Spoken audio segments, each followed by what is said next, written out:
I now give the floor to the delegate of Nepal, and I invite the delegate of Costa Rica to come to the rostrum. Namaskar.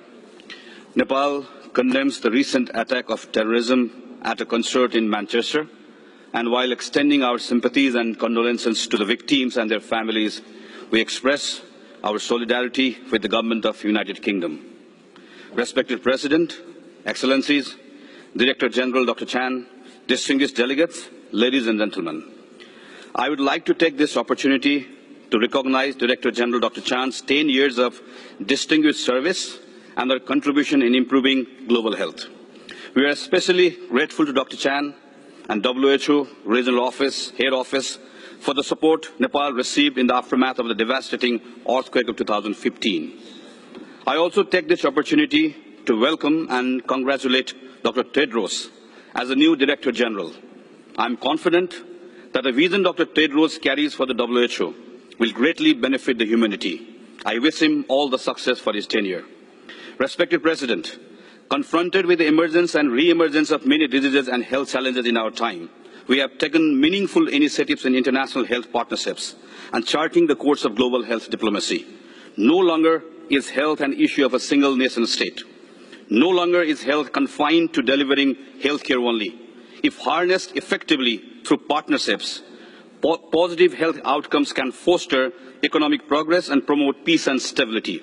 However, respected President, things are yet to move beyond rhetoric.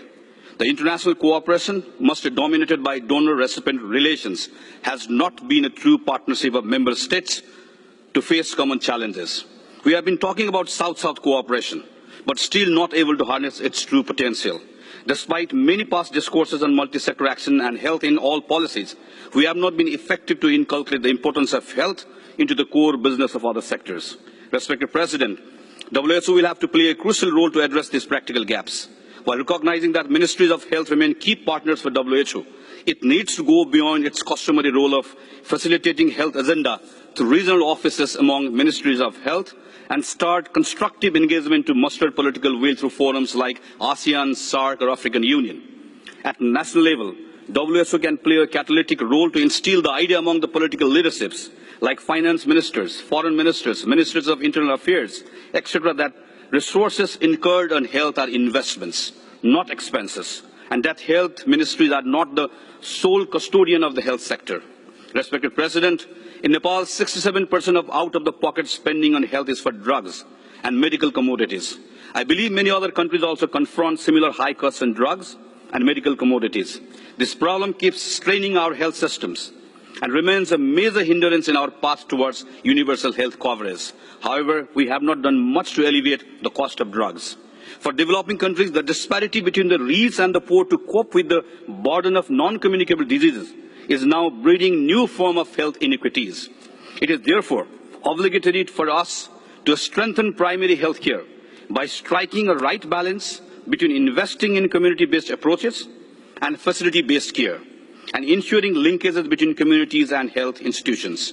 Respected President, for countries like ours, meeting the health-related goals and targets of Agenda 2030 for sustainable development means fulfilling the pledge of leaving no one behind. Together, we must break down the barriers that prevent millions around the world to have equitable access to quality health care.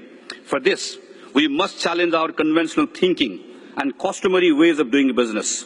We must explore new avenues of partnerships. We must also walk the talk.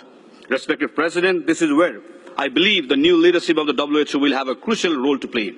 Respected President, in the same manner that we started to mainstream gender in 1990, the dividends of which we are reaping now, it is high time for the movement to mainstream health in global development agenda to tackle poverty and promote freedom and democracy.